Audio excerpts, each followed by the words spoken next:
on the cardiac cycle, which will help set us up for next week's labs on EKG analysis.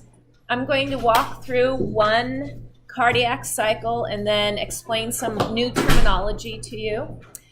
And I want you to pay attention to the electrical events at each step, the mechanical events at each step, and also if there are heart sounds. If you remember from anatomy, your teacher might have told you that there are 2 heart sounds. There are actually 4. There are 4. And if you had an anatomy instructor that told you that the 2 heart sounds were due to the closing of valves, that was not correct. That is not correct. We hear heart sounds. We hear blood sounds, really. It's the blood sloshing around in the heart or on top of the heart valves. And I'll explain that as I go through it. That's the reason why we hear sounds, is turbulent blood. It's not from the valves themselves. And in fact, some of the heart sounds are caused when valves are open, not closed. We're going to go through a complete atrial systole, atrial diastole, ventricular systole, and ventricular diastole, one full cardiac cycle. It lasts about 800 milliseconds long, and about half of that, the heart is at rest. And there are 3 important things that are occurring when the heart is at rest. 1, it gets a rest. 2, the chambers are filling. And 3, it is only at rest that the cardiac myocardium gets perfused. And I demonstrated that on Tuesday. Remember, the cusp of the semilunar valves, especially the aortic one, as I demonstrated, has the openings of the coronary arteries. And it is only when the heart is at rest that the blood can actually flow through the coronary arteries. So let's go through this quick little lecture. It's not very difficult. It's just some new terminology that I have to teach you. When we're talking about the cardiac cycle, timing is everything. Blood will only flow from high pressure to low. And I demonstrated with you all about the door. Remember the door example where I was pushing on the door and another student was pushing on the other side of the door looking like a fool to everyone outside, not really knowing why Juliana was doing that. But if we have equal and opposing forces across a valve, then blood is not going to flow anywhere. It is only when we have pressure changes that valves can open and close, and blood can flow. Systole, I'll remind you, is the contraction of a chamber, and diastole is the relaxation of a chamber. I know Boyle's law is taught with the ideal gas law. And you might remember that as pressure times volume equals the number of moles times a gas constant times temperature, or as you might have remembered in chemistry, PIV-NERT. I am going to use Boyle's law in today's lecture, even though we're not talking about a gas, and I can still get away with it. Here's why.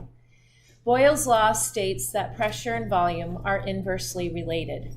If you have a gas under a higher pressure, it will occupy a smaller volume. If you allow that pressure to dissipate, then the gas will expand to occupy a larger volume. Well, we can still apply this to the chambers of the heart. Be mindful that when a chamber is having increased pressure, we can think of that as contracting. And if a chamber is contracting, then the volume of blood inside of it is going to go down. Why? Because it's pushing the blood to either another chamber or out of the heart in the case of the ventricles. If you have your homework packet, eventually you're going to want to open that for Unit 3 to page 7, because I'm going to explain that pressure and volume relationship again using a graph of the cardiac cycle. We're starting out our cardiac cycle in diastasis. This is a quiet time when all 4 chambers are relaxed. What is happening at this time? Blood is returning to the atria. Blood is returning to the right atrium from the systemic circuit, and blood is returning to the left atrium from the pulmonary circuit.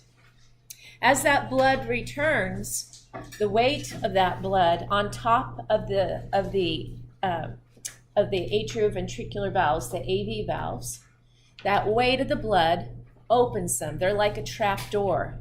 They flap open from the pressure of the blood on top of them. The blood will continue to pour into the ventricles.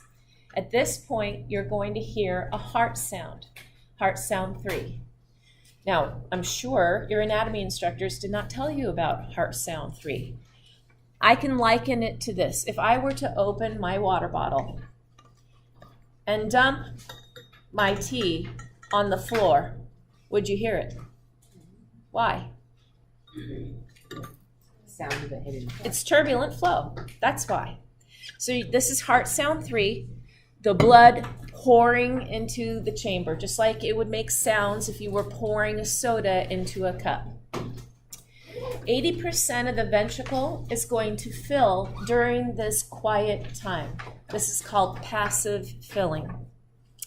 I like to think of passive filling as when you go to a gas station, you put the nozzle into your tank and you lift the lever, and you might use that little hook to keep the lever up so that you are hands-free. That's passive filling of your gas tank. And when you hear the click and you know that the tank is full, some of you disobey a well-written rule that's on the tank behind you that says, "Thou shalt not top off." And you still go over to that handle and you squeeze and you try and eke out another half gallon into your tank. That is now active filling. So we're going to see in the very next step that when the atria contract, they're going to top off the ventricles with that last 20% of blood volume that they can hold. Before the atria can contract, they have to have an electrical event. This electrical event you will witness next week on your EKG as the appearance of the P wave. The P wave represents the atria depolarizing. And if they depolarize, then they're going to have an action potential, and then they will contract. The amount of blood that's in the ventricle at this point is about 120 milliliters. And there is a term for this. It's called end diastolic volume. And I want you, every time you read those words, I want you in your head to say to yourself, end diastolic volume is the amount of blood that is in the ventricles at the end of their rest period. What will they be doing next? It's going to be their turn to contract. End diastolic volume is the ventricles as filled as they can possibly be at the end of their rest period. In the next phase, we're going to see the QRS complex arrive on our EKG. This represents ventricular depolarization. What will the ventricles do? They're going to start to contract. Now, we have 2 phases of ventricular contraction.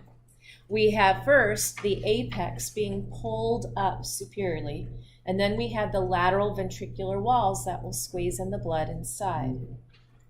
Before the lateral ventricular walls contract, the apex is being pulled up superiorly. And as that happens, that is like the blood being pushed up towards the ceiling of the ventricle, because that's where the semilunar valves are. During this time, all 4 valves are closed. This is called isovolumic contraction, meaning iso, same, volumic, volume. The volume has not changed in the ventricles. It is still 120 milliliters, yet the ventricles are contracting. During this time, you would hear heart sound 1. And I forgot, I'm sorry, let me go back.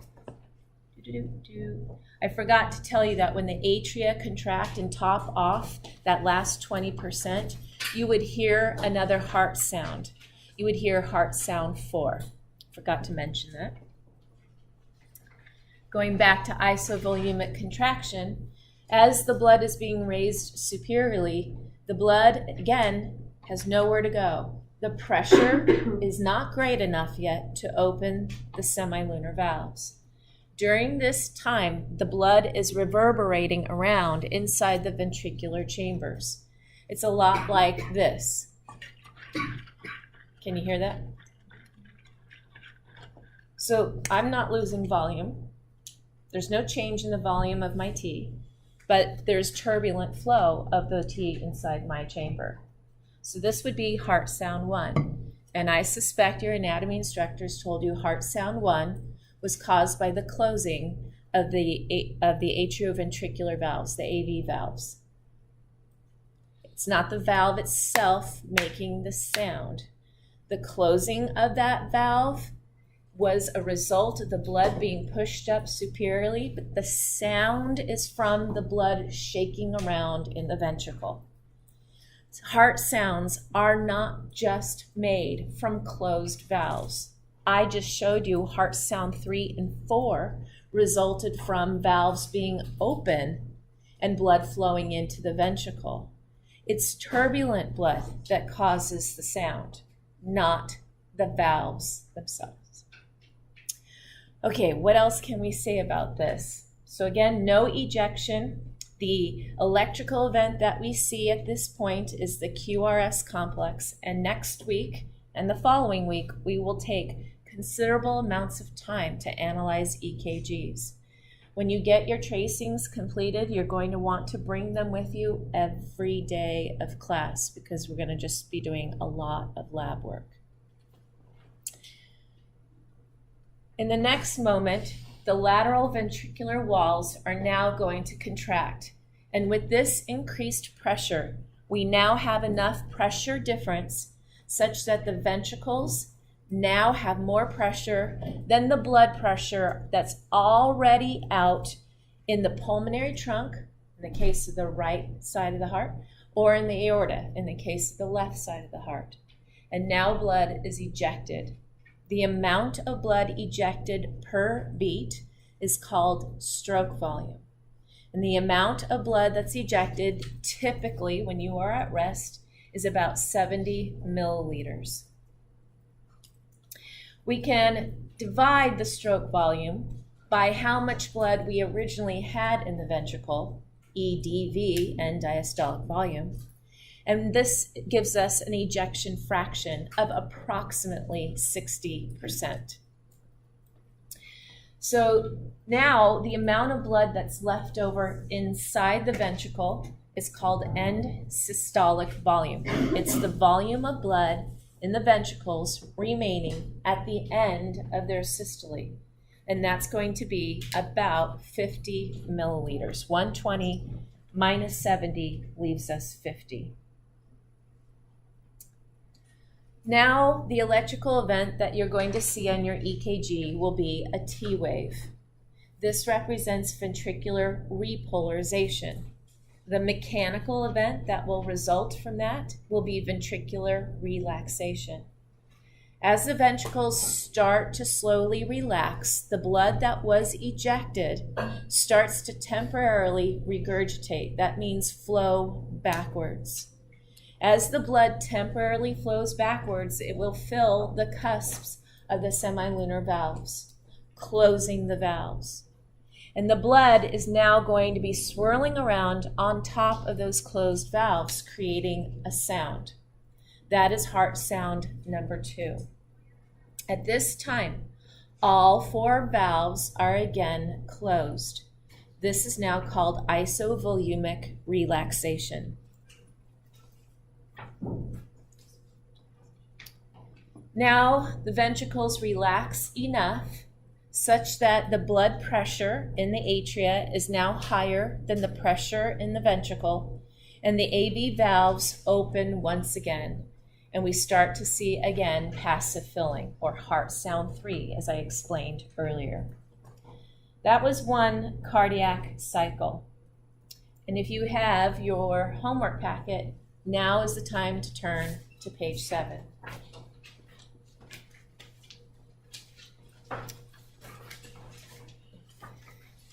When you take lecture exam 3, it is my highest recommendation that you find the picture in your exam that is exactly like the picture you're seeing on page 7. Exactly.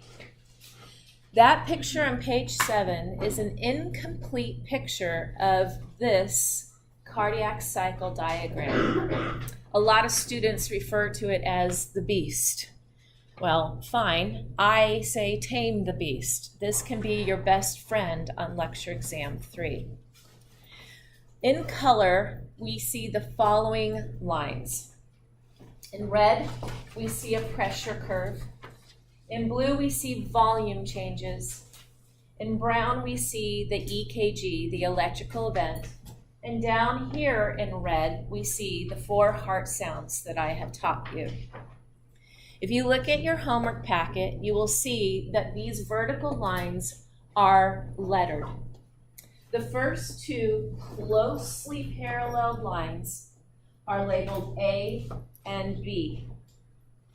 The next 2 closely paralleled lines are labeled C and D. Then we have 2 more parallel lines that are spaced further apart.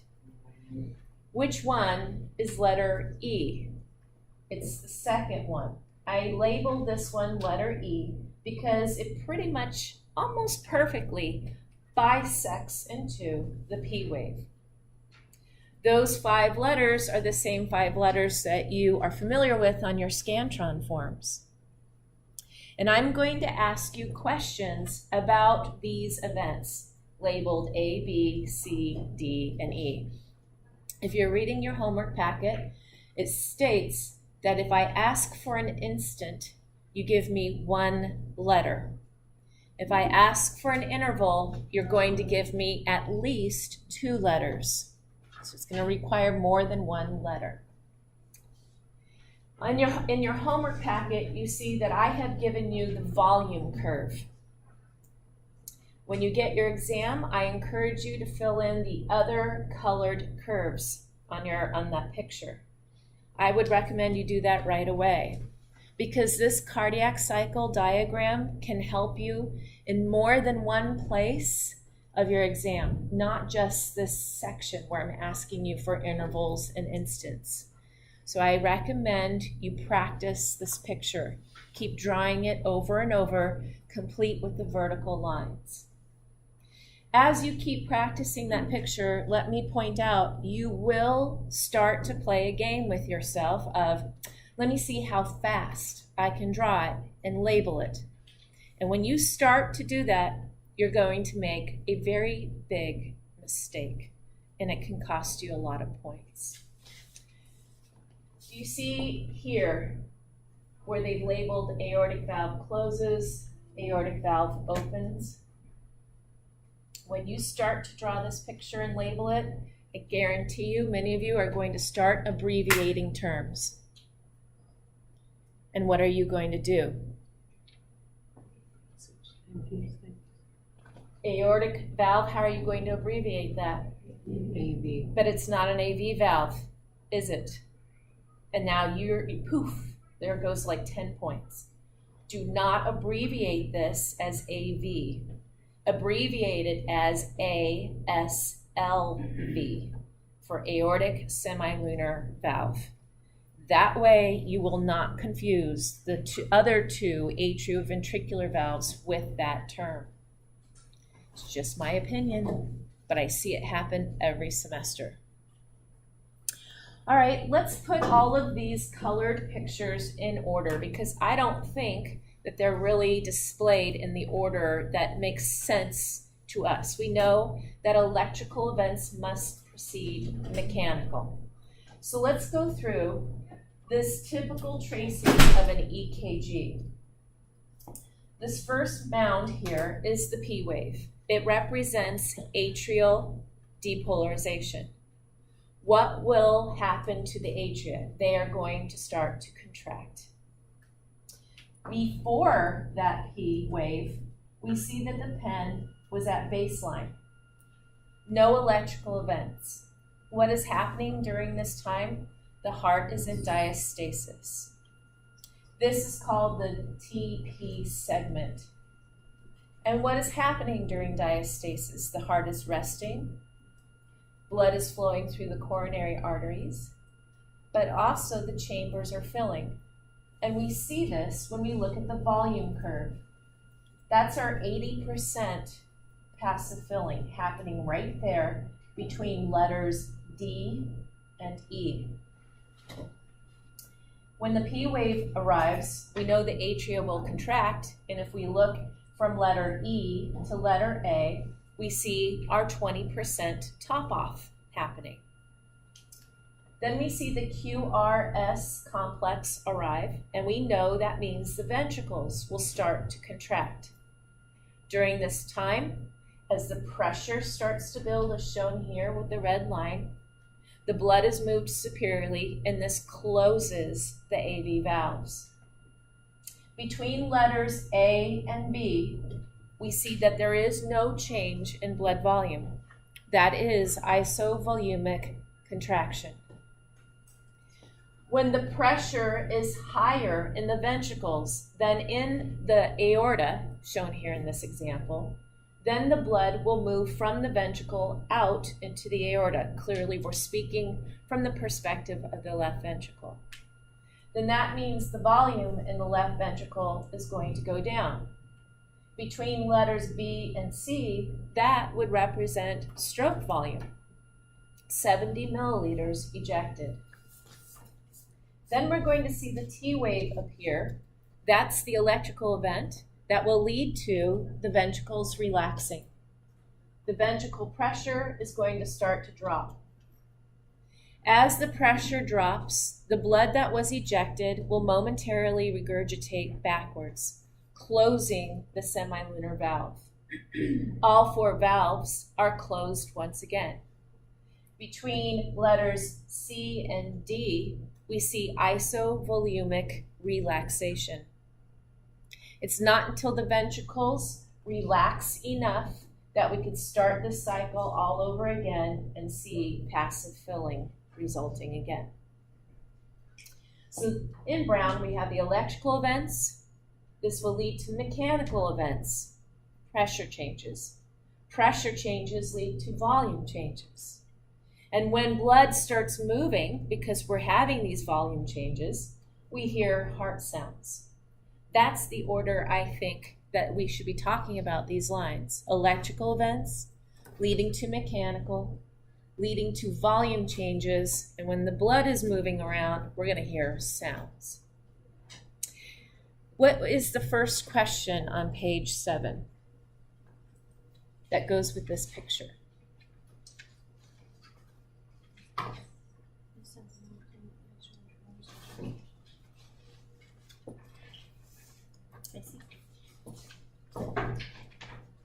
It says instant marking atrial depolarization. Well, which lettered line best represents atrial depolarization? Atrial depolarization is the P wave, so you would mark letter E. The next question in your homework packet. Instant at which first heart sound, S1, begins. Why do we hear the first heart sound? This is during ventricular contraction, when the blood is pushed up superiorly, closes the AV valve, but the ventricles still do not have enough pressure to open the semilunar valves. At this time, the blood is reverberating around in the ventricular chambers. That would be during isovolumic contraction. So that beginning of heart sound 1 would be line A. This homework packet is just a small assortment of these types of questions that I will ask of you. I'm sure you can think of a lot more. I know I can. Instant when AV valves open. Before you even look at your picture, you should be thinking to yourself, if the AV valves open, they're opening because of a pressure difference. The atria must have a higher pressure than the ventricles. So those AV valves swing open like trapdoors, and we start to see filling. of the ventricles. So the moment you start to see your volume curve going up, that's when your AV valves are open.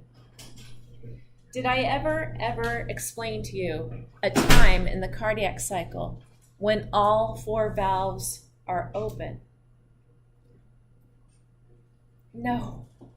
We can't have all 4 valves open. We can have all 4 valves closed, but not open. Next one.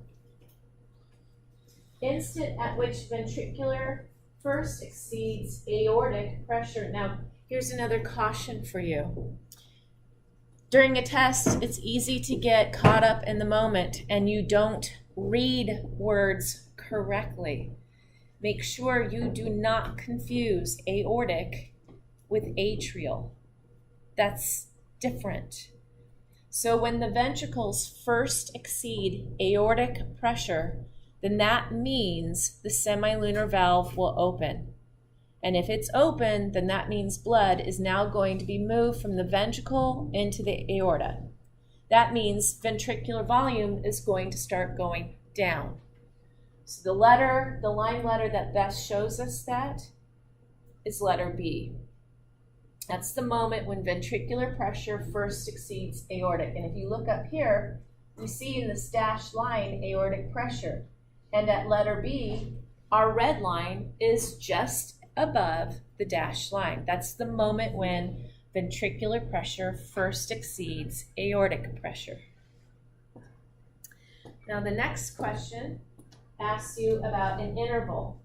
Interval that marks the most rapid drop in ventricular pressure.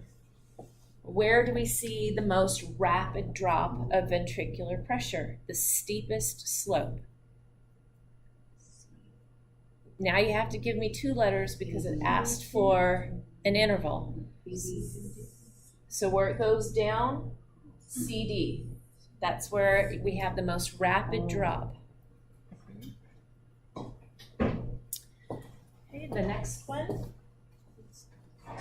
Instant when atrial pressure just exceeds ventricular.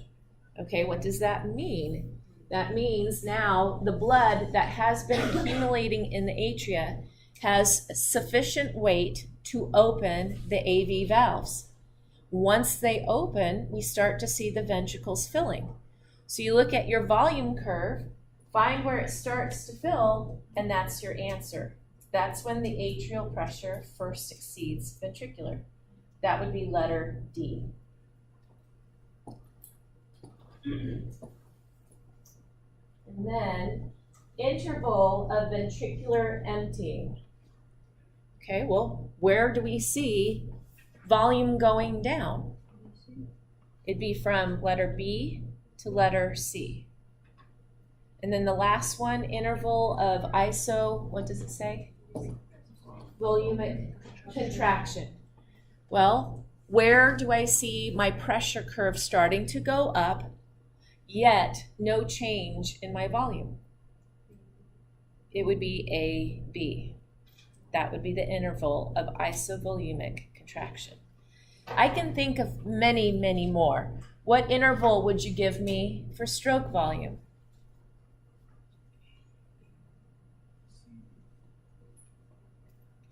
Put it in another way. Explain it differently. What interval best represents stroke volume? Another way of asking that is, what interval shows me ventricular ejection? Where is the volume going down? It'd be B, C. Now I know you've just had a test and you're not even thinking about lecture unit 3, which is why I'm recording this so you can come back and listen to it again and practice some more when you are willing to entertain unit 3. But trust me, you need to master the beast. You need to tame the beast and make it work for you. Cardiac output is defined as the amount of blood ejected from the heart in a minute. So it's a volume over time. The volume could be in milliliters, it could be in liters. On average, we have a resting cardiac output of about 4 to 6 liters per minute. with the average in the middle being 5. So in an entire minute, your entire blood volume, I should say, is flowing to, through, and out of the heart every single minute. I know. We can calculate cardiac output by multiplying heart rate, the units of heart rate, or beats over minute, times stroke volume, which is milliliters over beat. Then the beats are going to cancel out, and we would get a volume, milliliters or liters, over minute. A typical resting heart rate is about 70 beats per minute. A typical stroke volume is about 70 milliliters. If I multiply those two together, I get 4,900 milliliters per minute, roughly 5 liters. When you start to exercise, your cardiac output goes up for many reasons. 1, your heart rate went up. 2, the heart becomes even better as a pump. It has greater contractility. We want to know the difference between your resting cardiac output versus your cardiac output if we really pushed you, say, on a treadmill and did a cardiac treadmill stress test on you. The difference between your exercising cardiac output and your resting cardiac output is called your cardiac reserve. We do measure this clinically, especially in our patients with heart disease. We want to find out if this hand represents diseased state. We want to see how below the disease state are they. Are they getting really close to having issues with their heart, or are they further away? So if we put them on a treadmill and push them to work out as hard as they can, run as hard as they can, if we can push them harder before we start to see cardiac distress on their EKG, then we know that they're well below that disease state. But if we only push them a little bit and we start to see a distress signal on their EKG, we know that they are just a little bit below that threshold value, and we might need to address that sooner versus later now.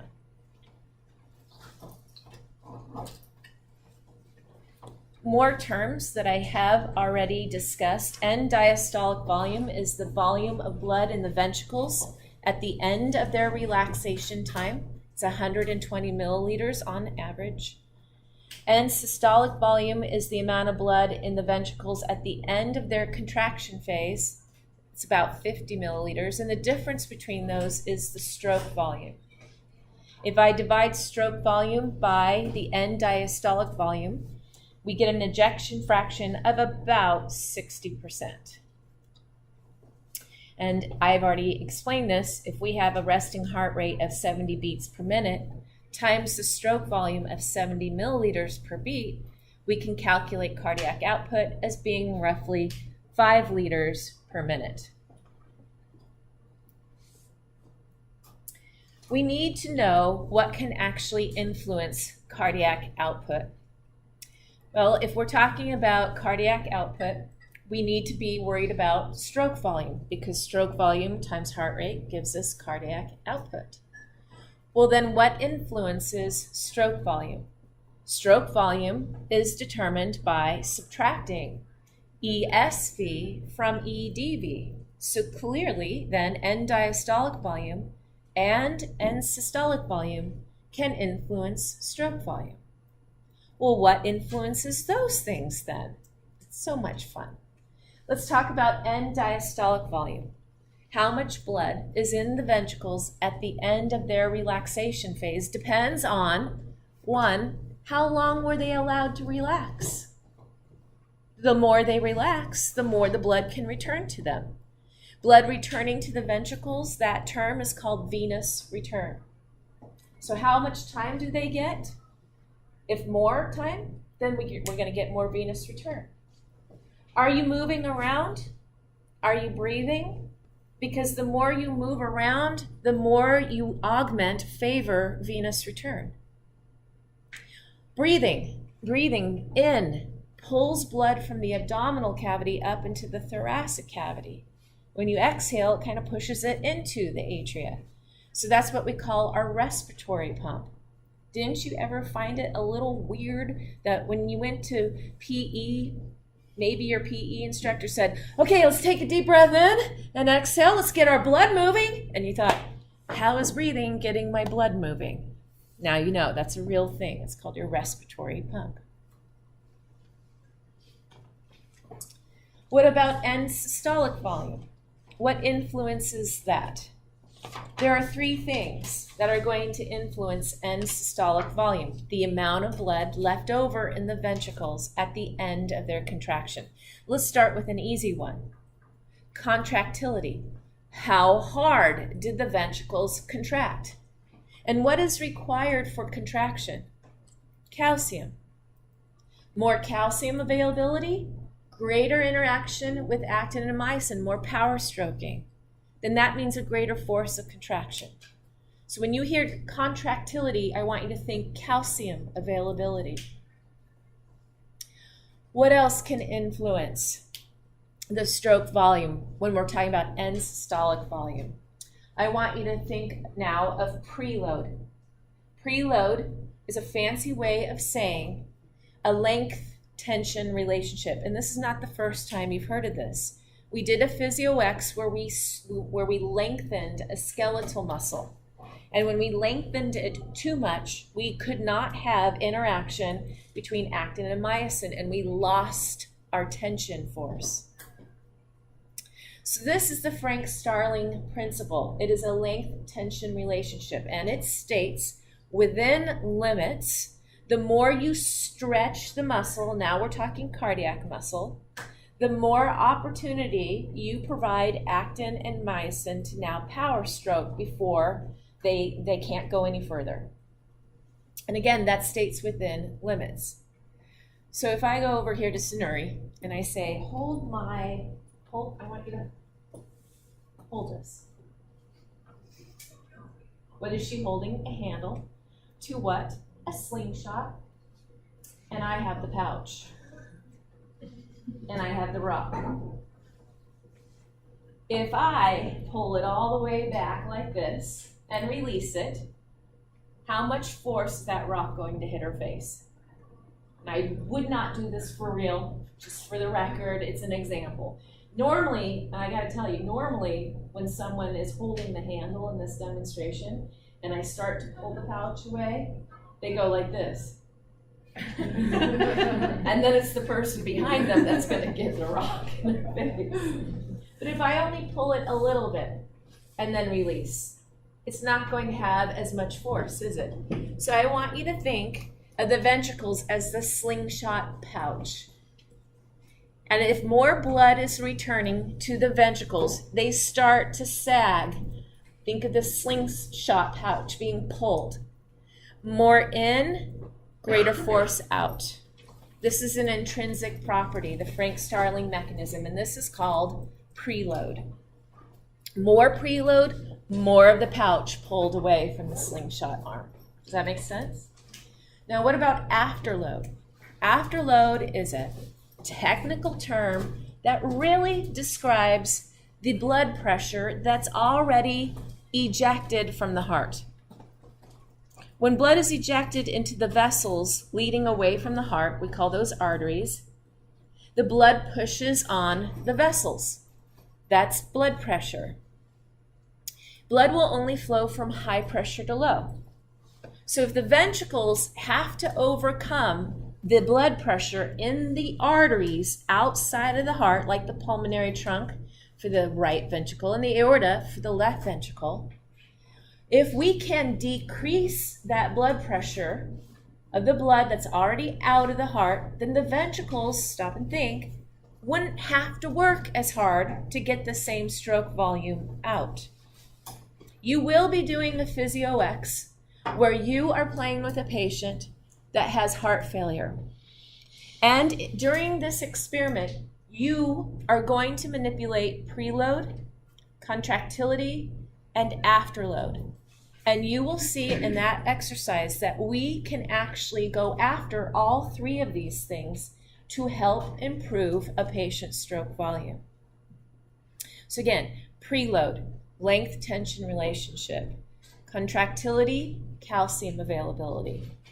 Afterload, blood pressure of blood that's already in the pulmonary or systemic circuit.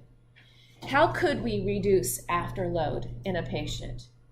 We can give them blood pressure medications to lower their blood pressure, reduce the afterload so the ventricle doesn't have to work as hard.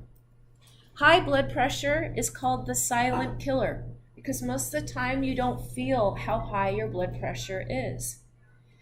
The gold star standard typically, if you have high blood pressure, is to be put on lisinopril, which is an ACE inhibitor. But that's not the only blood pressure medication. How many of you are already on blood pressure medications? Are you on lisinopril? You are? Yeah. Are you on a low dose? Actually, it was a really high dose at first. And then It got your attention, didn't it? Yeah. It's scary. I remember when I went in for a checkup one year, a couple years ago now, and the doctor said, well, why are you here? I said, because I need someone in my corner. I need someone on my team that I feel like I need to be held accountable toward. Keep this body that I have, this one body, and as healthy as I can, and I'm going to try and avoid medications as much as possible. And she said, you're going to have to rethink that. And I said, really? Why? She said, your blood pressure is 172 over 98. I was like, oh, never mind. reduce that stress. Right, exactly. So now the game is on where it got my attention. Now I'm trying to get off the medication, or at least take half the dose and see if I can get away with that. But high blood pressure runs in my family. It might be that the genetics are not in my favor, so I'm humble when I consider that as well. But that is afterload, your blood pressure. The higher it is, the more the ventricles have to work. And when the ventricles are working harder because of that disease state, if you have hypertension, they will hypertrophy, they will remodel, and they will not hypertrophy in a healthy way. The cardiac tissue will grow in width more than in height. And when that happens, you lose volume of the ventricle. And those cells, the actin and myosin, aren't remodeled correctly. Even though the heart is getting bigger, it's getting weaker as a pump. So again, high blood pressure is nothing to mess around with. If you are put on that medication, it is for good reason. Do your best to cut down your salt. Do your best to lose some weight. But you do not want to just keep having high blood pressure without it being addressed. So this is just a picture showing you the Frank-Starling mechanism. It states within limits, the more that you stretch the muscle fibers, the more opportunity that you have for actin and myosin to power stroke before you can no longer shorten the sarcomere, right? You've hit the Z discs. So again, it states within limits, the more you stretch that muscle, the greater the force, the tension you can create. We also know that our autonomic nervous system can influence cardiac output. Specifically, the parasympathetic division will lower heart rate. If I lower heart rate, then my cardiac output goes down. We know the sympathetic division can increase heart rate. That means cardiac output would go up, but sympathetic division also innervates the ventricles and favors more calcium entry. That means more contractility. So the cardiac output will go up with sympathetic influence for two reasons: heart rate and stroke volume. There are some maybe new terms that I need you to know, especially when we get to our EKG analysis. Tachycardia means an elevated heart rate at rest, a resting heart rate of more than 100 beats per minute. Bradycardia means a resting heart rate of 60 beats per minute or lower. that is too low for a resting heart rate. When we do our EKG analysis next week, all of you will get your resting EKG tracing done. One person at each table is going to have 3 additional EKG tracings. One person at your table will take a deep breath in as much as they can and hold it while the EKG tracing is being done. Then on the second time, they're going to exhale as much as they can and hold the exhale while the EKG tracing goes. And then the third manipulation that they're going to do is, and you might want to make sure you have your 10 ego-fasters on, someone is going outside and running stairs. And when they come back, you're going to hook them back up again, and you're going to take their exercising EKG tracings. So make sure you wear your 10 ego-fasters. You don't call them that? No? Look, it's a well-established fact that when you get new tennis shoes, you run faster. Did you not ever do that as a child? Dad, I got new shoes. Watch! And then you run down the street. Was I really fast? Oh, yeah. 10 ego-fasters. Yeah, so make sure you wear those, because some of you are going to be running stairs or the ramps outside. Your EKG electrodes are going to go on your wrists and your ankles, so some of you get a little weird if you haven't shaved your legs. Be ready. I'm just warning you. Some of you just get a little, I'm not doing it, I didn't shave. I hope you have a shower and you shave before you randomly have an emergency and they take you over to the room. So when you compare, the EKG, when the person exercised compared to when they were at rest, the TP segment, and I'll remind you on the Beast, it was that flat line in between the T wave and the P wave where we get passive filling. That is diastole. And when you exercise, all of the phases of the cardiac cycle shorten, but the TP phase shortens disproportionately the most, which means when your heart is working harder, it actually gets less time to rest, fill, and be perfused. Arguably a reason why not to exercise, right? So you're going to want to watch out for that TP segment. This is a nice concept map for cardiac output. We know it's heart rate times stroke volume. Heart rate can be influenced by parasympathetic and sympathetic division.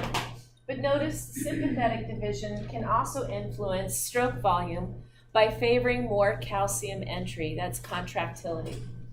And then over here, we see our skeletal and respiratory pumps favoring venous return.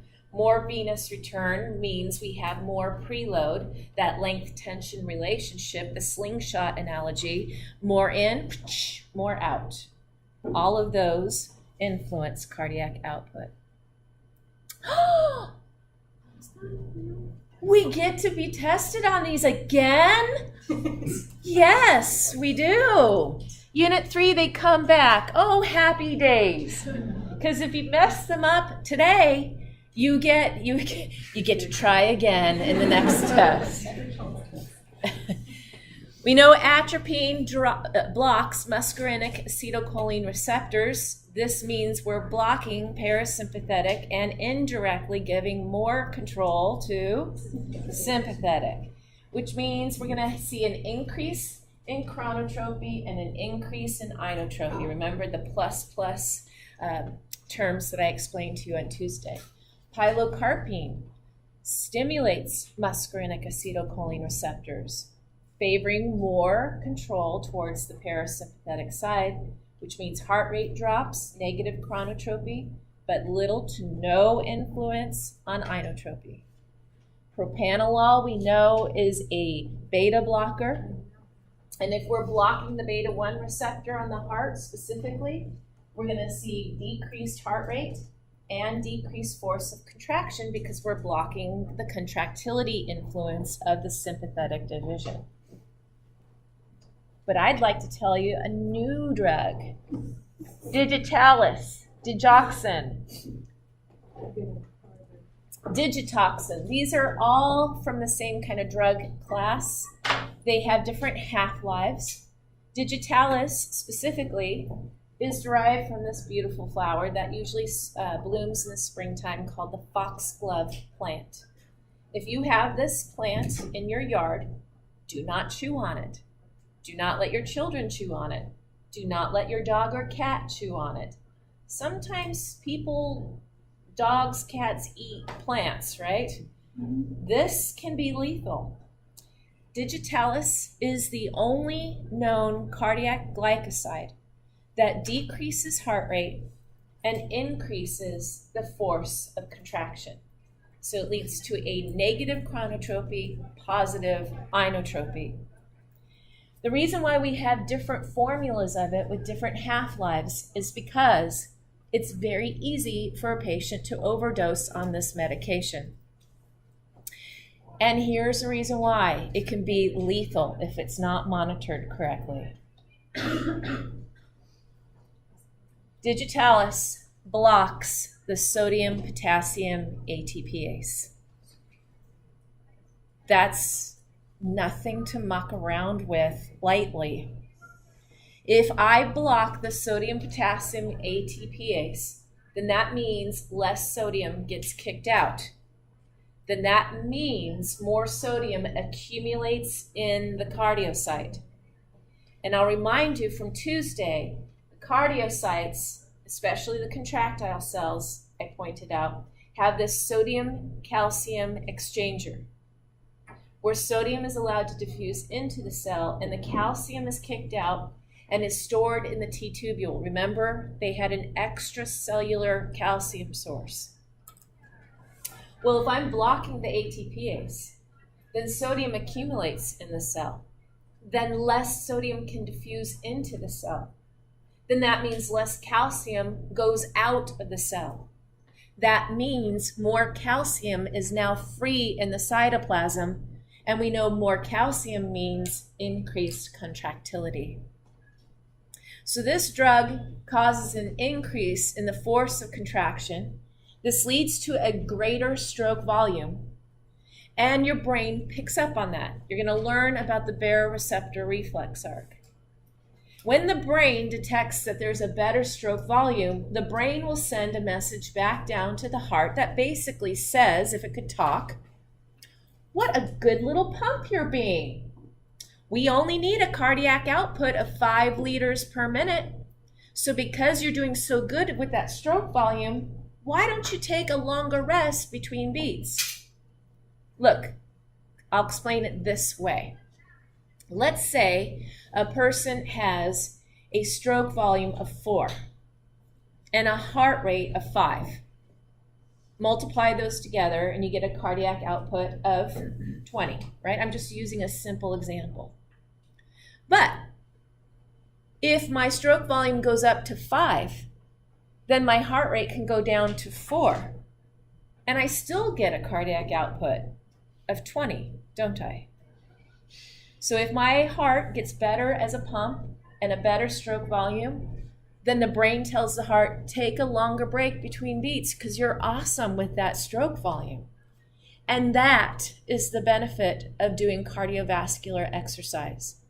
When you work out regularly, your heart hypertrophies, but in that case, it remodels in a healthy way, where the cardiocytes grow equally in width as they do in height.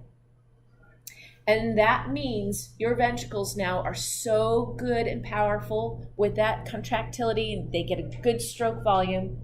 When you're at rest, your heart rate, your resting heart rate will actually be lower, and yet you're still getting the cardiac output that the body needs. That is the benefit of working out. So again, we're going to lead to increased calcium inside the cytoplasm when a person is on digitalis, leads to an increased stroke volume and a resulting decrease in heart rate. There is someone in our history that was being treated for mania with digitalis. It's not uncommon for drugs to be prescribed with alternative uses than what they were formulated for. Perhaps you've heard of this person, Van Gogh. Well, he definitely had problems with manic depression, and he was a little off his rocker. And he tried to profess his love to a woman by cutting off his ear and sending it to her. Guys, that's just creepy. Send us something else, not a body part. That's just wrong. Well, he was being treated by a French physician named Gachet. And this is just art theory. I'm not saying it's true, but one of the theories is that Van Gogh thought Gachet was actually trying to kill him. Now, this could be part of his mania, right? And being just thinking everyone's after him. But every time Van Gogh painted his physician, every time, he always painted him holding the foxglove plant. And some art historians theorize that that was Van Gogh crying for help, saying, here's the person who's trying to kill me, and this is his way of trying to kill me with the foxglove plant. We know that Van Gogh was being prescribed the foxglove plant, the digitalis. And when someone is over-medicated on that, one of the early signs is xanthopia, which means they start to see yellow spots in their vision. And we know for a fact Van Gogh went through a yellow phase. I mean, starry nights, doesn't that just scream yellow spots in his vision? Sunflower, I mean, he went through a yellow phase. Maybe everything he saw had this yellow overtone in his vision. Kind of neat. Isn't that neat how I can incorporate art history into a physiology class? All right, that's all I have for you. Didn't you have a STD? That's what caused the mania?